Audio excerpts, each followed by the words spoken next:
Very good morning to all of you दोस्तों। स्वागत करते हैं आप सभी का अनअकैडमी बीपीएससी के इस प्लेटफॉर्म पे, जहां पे मैं जितेंद्र कुमार रोज सुबह के 4 बजे आपके लिए ये करंट अफेयर का सिनेरियो लेकर आता हूं, जो कि आपके आने वाली आगामी परीक्षा 66 बीपीएससी के लिए इंपॉर्टेंट है।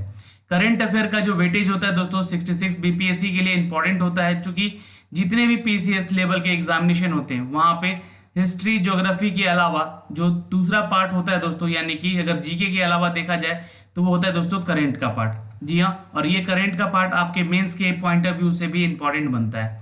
तो रोज सुबह हमारे साथ जुड़िए 4 बजे। हर दिन का करंट अफेयर आपको डेली बेसिस पे दिया जा रहा है, और इसके अलावा मंथली बेसिस पे भी आपको करंट अफेयर दिए जा रहे हैं यहाँ से। तो आप पिछले महीने का जो करंट अफेयर है वो 30 मई वाले सेशन पे जाके देख सकते हैं। वहां पे पूरे महीने का करंट अफेयर दिया गया है, जो कि इंपॉर्टेंट क्वेश्चन होते हैं। दोस्तों हमारे साथ जुड़े रहिएगा। चैनल पे नए हैं तो प्लीज चैनल को सब्सक्राइब कीजिए, बेल आइकन दबा के, ताकि हर एक वीडियो का नोटिफिकेशन आप तक सबसे पहले जा सके। इन सब का जो पीडीएफ है दोस्तों ये आपको मिल जाएगा दोस्तों। जी हाँ, नीचे टेलीग्राम का लिंक दिया गया है डिस्क्रिप्शन में, आप वहां से जाके इसको डाउनलोड भी करके पढ़ सकते हैं। चलिए शुरुआत करते हैं आज के सिनारियो का, और यहाँ से देखते हैं कि आपको कितना उत्तर पता है। आप भी यहाँ पे नीचे कमेंट बॉक्स में हमारे साथ आंसर कर सकते हैं। पहला प्रश्न देखते हैं, ये रहा आपके सामने। वर्ल्ड ओशियन डे यानी कि world ocean day is celebrated which year globally. हर साल विश्व स्तर पर विश्व महासागर दिवस कब मनाया जाता है? बिल्कुल आप उत्तर करेंगे यहाँ पे 8 June is the right answer. Note कर सकते हैं दोस्तों।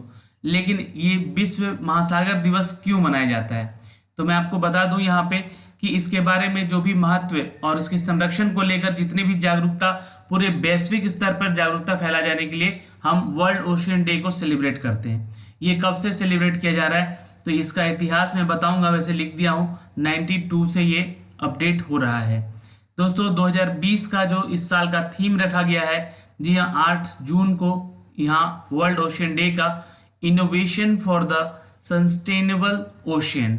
जी हाँ, ये इस साल का थीम है, मतलब नवाचार, नवीनतम प्रयासों और विचारों के उत्पादों का शुरुआत से संबंधित एक गतिशील शब्द है, जो कि मौलिक रूप से आशा से भरा हुआ है। ये इस साल का थीम रहा इस साल का। जी हाँ, world innovation of the sustainable ocean, यानी कि ये थीम रहा इस साल का।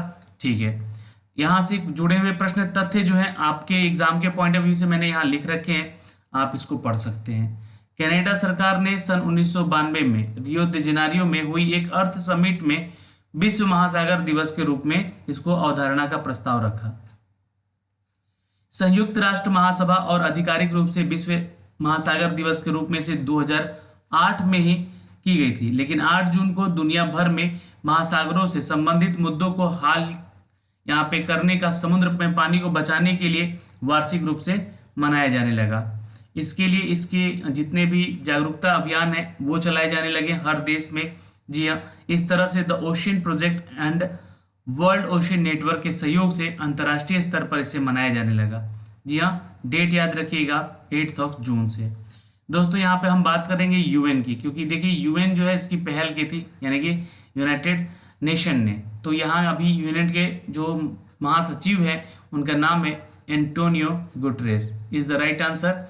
एग्जाम के पॉइंट ऑफ व्यू से ये इंपॉर्टेंट होता है, एग्जाम में जरूर पूछा जा सकता है, जरूर ध्यान में रखिएगा। चलिए क्वेश्चन नंबर 2 पे चलते हैं। अच्छा, किसको रोमानिया में भारत के अगले राजदूत के रूप में नियुक्त किया गया है?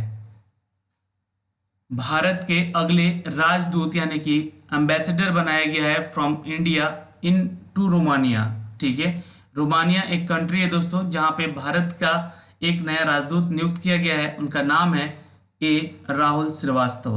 नोट कर सकते हैं, आंसर ए हो जाएगा दोस्तों। जी हाँ, अगर यहाँ से रोमानिया से रिलेटेड क्वेश्चन एग्जाम में पूछ दे कि कैपिटल ऑफ रोमानिया कहाँ है, तो इसको याद रखिएगा। जी हाँ, इट्स बुचारेस्ट। नोट कर सकते हैं। और यहाँ के प्रेसिडेंट कौन है, तो क्लेवस लोहानिस। नोट कर सकते हैं। और यहाँ की प्राइम मिनिस्टर कौन है, तो वो हैं दोस्तों ल्यूडोविक ऑर्बन। नोट कर सकते हैं। ये 3 क्वेश्चन तो बिल्कुल ही बन सकता है एग्जाम में, यहाँ से अगर रिलेटेड क्वेश्चन पूछा तो। इसके अलावा यहाँ पे बता दें कि जो राहुल श्रीवास्तव जी हैं ये 99 बैच के आईएफएस अधिकारी भी रह चुके हैं। राहुल श्रीवास्तव जो हैं, जी हाँ, रोमानिया में भारत के वर्तमान दूत के रूप में शामिल हुए हैं और यहाँ पे जाके अब ज्वाइन कर सकते हैं। दोस्तों थांगलुरा दार्लोंग का स्थान लेंगे ये। जी हाँ, इससे पहले अगर पूछेगा कि रोमानिया में कौन दूत थे तो राजदूत थे, तो यहाँ पे याद रखिएगा थांगलुरा दार्लोंग। ठीक है, आंसर यहाँ पे ये कर सकते हैं। चलिए क्वेश्चन नंबर 3 पे चलते हैं। अगर आप इनको तस्वीरों में पहचान पा रहे हैं तो ठीक है, नहीं तो इनके बारे में बताइए कि हमजा कोया इनका नाम है। हमजा कोया का हाल ही में निधन हो गया है कोविड-19 के चलते। ये किस खेल से संबंधित हैं? क्योंकि ये एक एथलीट्स हैं, खिलाड़ी हैं, ठीक है, तो इनके बारे में जानना जरूरी है। और ये कोविड-19 के चलते इनकी मृत्यु हुई है। बिल्कुल ये आंसर करेंगे दोस्तों, इट्स अ बी। फुटबॉल के एक प्लेयर हैं दोस्तों। और ये किस खेल किस कप से जुड़े हुए हैं? तो ये जुड़े हुए हैं दोस्तों संतोष ट्रॉफी से। ठीक है, तो संतोष ट्रॉफी का अक्सर एग्जाम में पूछता है कि किस खेल से संबंधित है ये ट्रॉफी। तो ये संबंधित है दोस्तों संतोष ट्रॉफी से। जी हाँ, आप देख सकते हैं संतोष ट्रॉफी खेलने वाले हमजा कोया का हाल ही में कोविड-19 के चलते निधन हुआ। ये 1980 के दशक में संतोष ट्रॉफी में महाराष्ट्र के लिए खेल चुके हैं और इन्होंने अपने फुटबॉल के करियर में वेस्टर्न रेलवे के बाद union bank, RCF, Tata sports और आर्केल मिल्स जैसे अन्य क्लबों में भी ये खेल चुके हैं। तो अच्छे प्लेयर हैं, इसलिए इनको याद भी किया जा रहा है। हमजा कोया जिनका कोविड-19 के चलते यहाँ पे निधन हुआ है दोस्तों। क्वेश्चन बन सकता है कि what is the full form of covid? CU for corona, VI for virus, D for disease. ठीक है, 19 इसलिए क्योंकि सबसे पहला केस 2019 में पाया गया।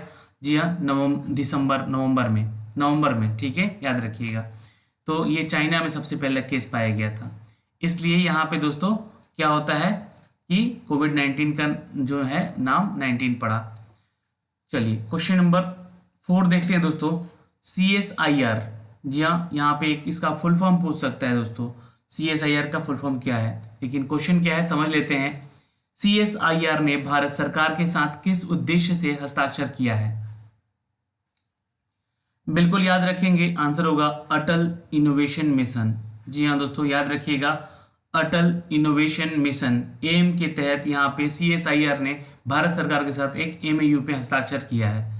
CSIR यानी कि council of the scientific and the industrial research. जी हम वैज्ञानिक और औद्योगिकी अनुसंधान परिषद कहते हैं इसको, ध्यान में रखिएगा दोस्तों। यहाँ पे बता दें कि यहाँ पे अभी CSIR के डिप्टी चेयरमैन हैं नीति कमीशन के राजीव कुमार और CEO हैं दोस्तों अमिताभ कांत।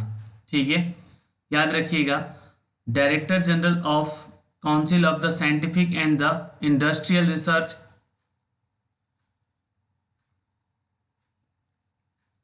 ठीक है, ध्यान रखिएगा दोस्तों शेखर सी मांडे, नोट कर सकते हैं इनका नाम।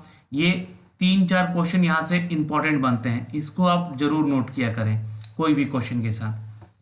दोस्तों अगर हम बात करेंगे इसके उद्देश्य की कि ये अटल इनोवेशन मिशन क्यों लाया गया और CSIR के साथ इसका क्यों इंक्यूबेटर्स के जरिए विश्व स्तरीय स्टार्टअप पे लाया गया, तो यहाँ पे देखिएगा इसकी पहल एक अराइज के साथ CSIR के सहयोग से MSME उद्योगों को बढ़ावा देना, नवाचार और अनुसंधान प्रोत्साहित करना है।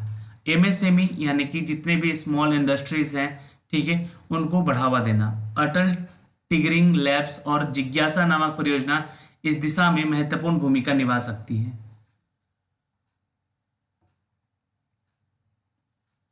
यहाँ पे CSIR द्वारा संचालित जिज्ञासा परियोजना के तहत अब 3 लाख से अधिक स्कूली बच्चों को वैज्ञानिकों के सीधा साक्षरता करने का या वैज्ञानिक प्रयोगशाला में जाने का मौका भी मिल सकेगा। तो ये बहुत ही बड़ा अपडेट है। 3 लाख ऐसे बच्चे जा सकेंगे सीधा उन साइंटिस्ट के पास और अपना प्रयोग भी उनको दिखा सकेंगे या उनके प्रयोगों को सीख सकेंगे। ये अच्छी शुरुआत है यहाँ पर। जी हाँ, क्वेश्चन नंबर 5 पे आते हैं दोस्तों। वर्चुअल ग्लोबल वैक्सीन समिट 2020 की मेजबानी कौन देश करेगा? वर्चुअल ग्लोबल वैक्सीन समिट की 2020 की मेजबानी किया है दोस्तों अभी हाल ही में ब्रिटेन ने। जी हाँ, मैंने आपको पूरा एक लिस्ट भी दिया था लास्ट वीडियो में, वहां से आप जाके चेक कर सकते हैं। ब्रिटेन से रिलेटेड है यहाँ पे दोस्तों, आंसर सी कीजिएगा। और अगर यहाँ पे वर्चुअल ग्लोबल वैक्सीन के बारे में पूछे, जिसके चीफ एग्जीक्यूटिव ऑफिसर कौन है गावी के, तो याद रखिएगा डॉक्टर सेठ बेर्कले, नोट कर सकते हैं दोस्तों। चलिए, यहाँ से जुड़े हुए प्रश्न मैंने आपको लास्ट वीडियो में बताए भी थे कि ब्रिटेन के प्रधानमंत्री हैं बोरिस जॉनसन, ठीक है, जिन जो कि अभी हाल ही में कोविड-19 से ग्रसित भी थे और वो अब ठीक हो चुके हैं। इस समिट में दोस्तों भारत का प्रतिनिधित्व प्रधानमंत्री नरेंद्र मोदी ने किया है।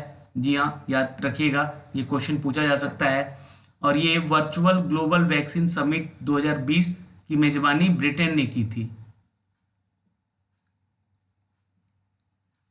दोस्तों यहाँ से एक इंपॉर्टेंट तथ्य और बनता है कि वर्चुअल ग्लोबल वैक्सीन समिट 2020 में बिजनेस लीडर्स, सिविल सोसाइटी के, सरकार के मंत्रियों, संयुक्त राष्ट्र एजेंसियों और राष्ट्राध्यक्षों के देश नेताओं के सहित करीब 50 से अधिक देशों ने भाग भी लिया था।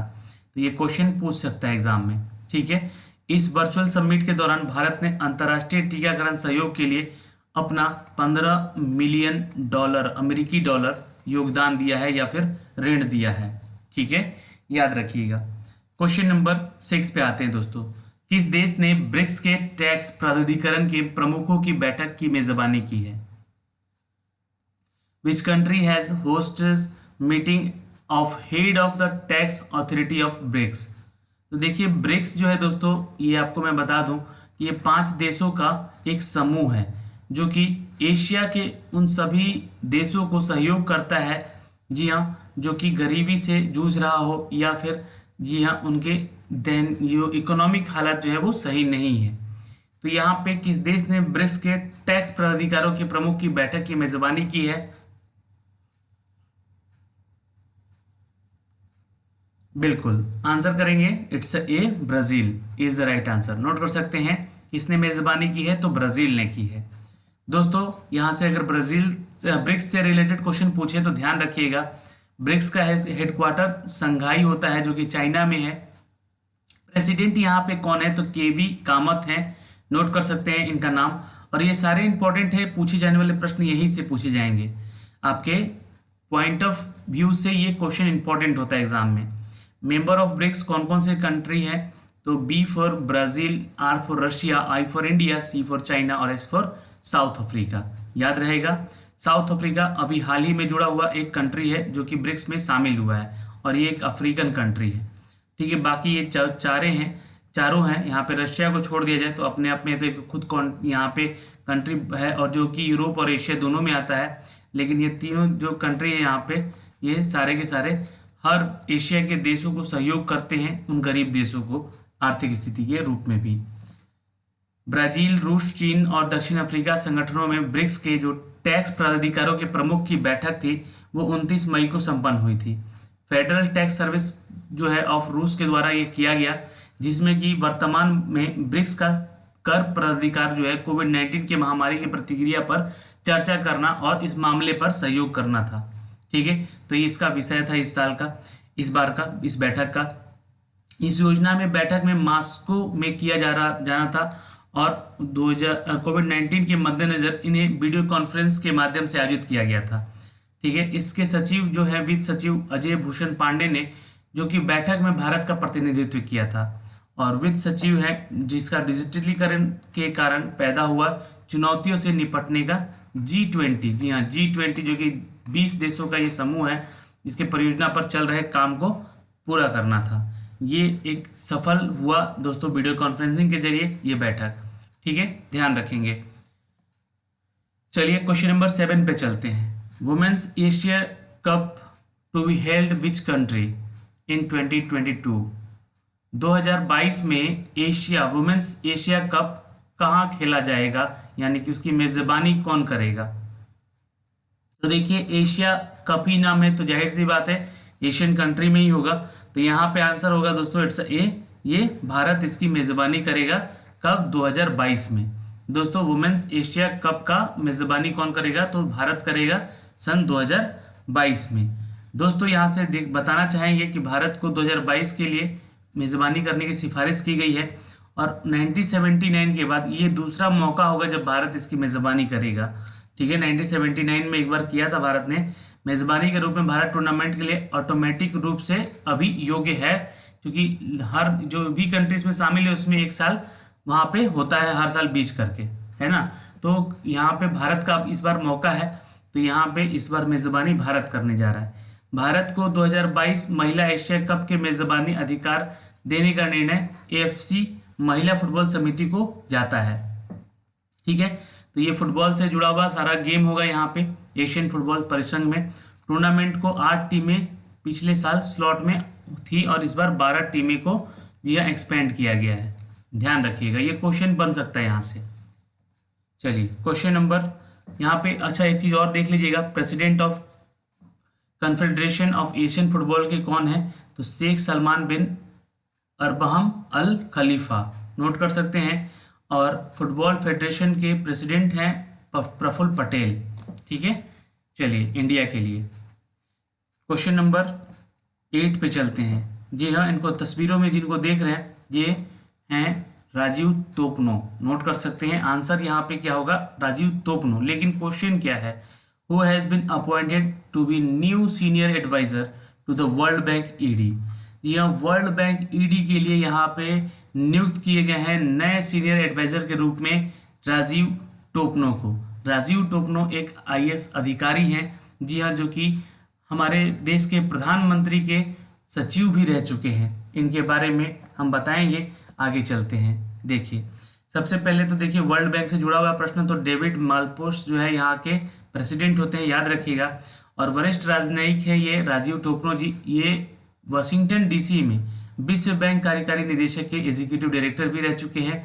अब ये वरिष्ठ सलाहकार यानी कि सीनियर एडवाइजर बनेंगे ये वर्ल्ड बैंक के, याद रख सकते हैं दोस्तों। वह वर्तमान में 2014 में प्रधानमंत्री नरेंद्र मोदी के निजी सचिव भी रह चुके हैं और ये 1996 बैच के गुजरात कैडर के IAS ऑफिसर रहे हैं।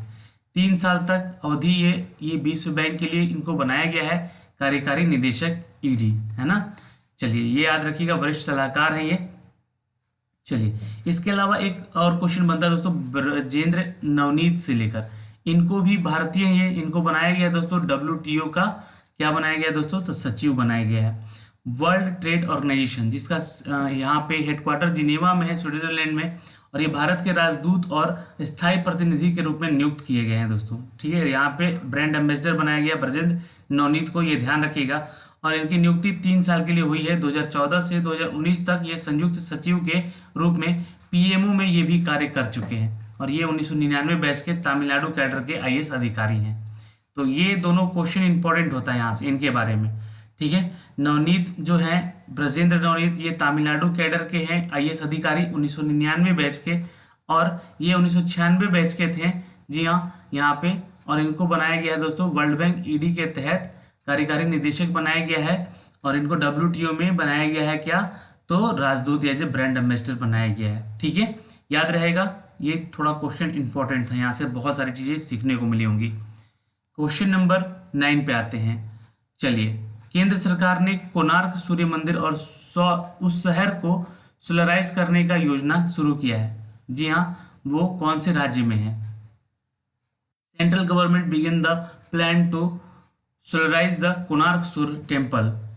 तो सोलराइज यानी कि पूरा सौर ऊर्जा के तहत यहाँ पे हर चीज व्यवस्था की जाएगी। वो राज्य है दोस्तों उड़ीसा में। ठीक है, उड़ीसा में है ये सौर्य मंदिर, कोणार्क सूर्य मंदिर। आपको बहुत ही पता होगा, जीके में बहुत बार पढ़ा भी चुका हूँ आप लोगों को। ठीक है, तो आंसर यहाँ पे क्या होगा, इट्स ए उड़ीसा। अब देखिए उड़ीसा से क्वेश्चन जुड़ा हुआ है, तो यहाँ पे थोड़ा सा ध्यान दीजिएगा।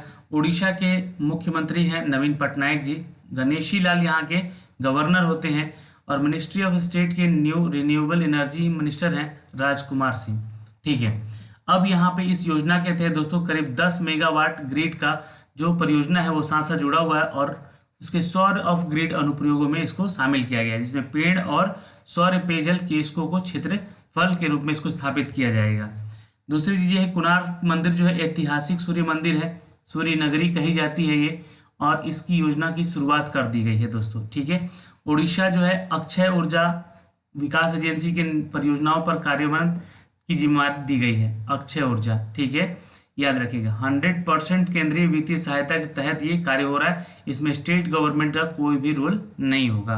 25 करोड़ रुपए प्रदान दिए जा चुके हैं अभी तक सेंट्रल फाइनेंशियल असिस्टेंट की तरफ से। ठीक है, तो मेन यहाँ पे टर्म्स ये होते हैं, और एक ध्यान रखिएगा कितना ग्रेड का ये बनाया गया है, तो 10 मेगा ग्रेड वाट का। ठीक है, चलिए क्वेश्चन नंबर 10 पे चलते हैं। यहाँ भी हम बात करेंगे दोस्तों एक ऐसी कंपनी के बारे में, जी हाँ, एक तो एनटीपीसी है ही, ठीक है, नेशनल थर्मल पावर कॉरपोरेशन, और किस कंपनी ने मिलकर संयुक्त उद्यम स्थापित करने के लिए समझौता किया है। NTPC and which company tie up with the established joint venture. बिल्कुल याद रखेंगे, इट्स ए ओएनजीसी, नोट कर सकते हैं। ये तेल शोधक रिफाइनरी कंपनी है, जी हाँ, ओएनजीसी, जिसके लिए यहाँ पे इन्होंने क्या किया है, तो एक हस्ताक्षर किया है एनटीपीसी के साथ। अच्छा, चेयरमैन और एमडी है ना, कौन है एनटीपीसी का, तो गुरदीप सिंह है, याद रखिएगा। अच्छा, चेयरमैन और मैनेजिंग डायरेक्टर यानी कि ओएनजीसी का कौन है, तो याद रखिएगा दोस्तों शशि शंकर। ठीक है, ये आपको दोनों ही नाम याद रखने होंगे, और ये हाल ही में बदलाव हुआ है, इसलिए इनका नाम तो जरूर याद रखिएगा, ये क्वेश्चन पूछ सकता है एग्जाम में। ठीक है, तो दोस्तों आज के इस पूरे सिनारियो में आप हमारे साथ यहाँ बने रहें, इसके लिए बहुत बहुत धन्यवाद। आपको ये वीडियो कैसा लगा आप हमें कमेंट बॉक्स में कमेंट करके ज़रूर बताएंगे, और साथ ही साथ वीडियो को लाइक और शेयर ज़रूर कर दीजिएगा। आपके आने वाले एग्ज़ाम के लिए हम आपके साथ जुड़े रहेंगे और करेंट अफेयर का सारा पैटर्न लेकर आएंगे। जी हाँ, नेशनल इंटरनेशनल करेंट अफेयर और जो भी स्टैटिक जीके का करेंट अफेयर होता है वो भी कवर अप कराएंगे। बस इंतज़ार कीजिए और साथ में बने रहिए। धन्यवाद दोस्तों।